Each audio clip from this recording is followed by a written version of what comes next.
I first arrived on the scene, it seemed more active. It seemed like there was a concern that there was the possibility of shots being fired outside. Police officers were acting in a manner that looked like their safety could possibly be in danger. But at the moment, we are now seeing police officers up at the front, ambulances and paramedics moving in closer, and there doesn't seem to be such a concern that they are in danger. They're walking around like they are not in danger, so not sure if there's still an active scene inside, but from the outside it appears that it is not.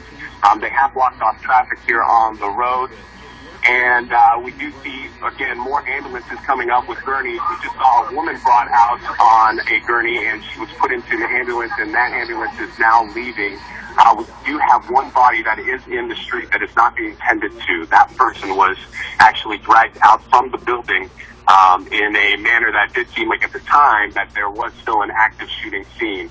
But again, we are still waiting word from police on whether or not there's an active scene inside, how many exact victims there are. We did have some witnesses say that earlier a young woman came out. She was shot in the arm, and she ran up to them and started talking to them and discussing that someone walked into the classroom and did start opening fire, and she did take a bullet again to her arm.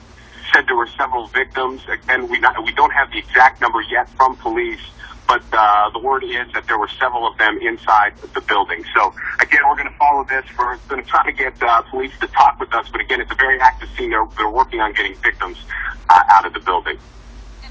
Do you see many students? Are there many other people lingering around right now in addition to the police and fire department crews?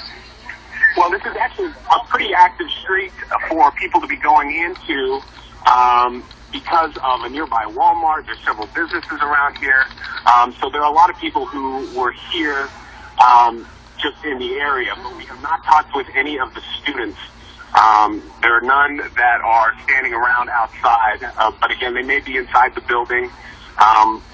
Numbers as far as how many people were in the actual classroom. The woman who came out again and spoke to those witnesses said there were 14 inside that classroom. Again, we haven't had confirmation on the number of victims. All right, and it's interesting, Matt, that your observation, the fact that there seems to be less concern about danger, because if the gunman was still on the loose, I would have to believe, or in the area, that there would be some real concern about, you know, all of the crews that we see walking around that could be potentially victims or targets. Yeah, you know, right out in front of the building was where I saw the police officers, again, acting in a manner. They had their guns drawn. They were crouching down, and it did appear like there was some sort of threat toward them.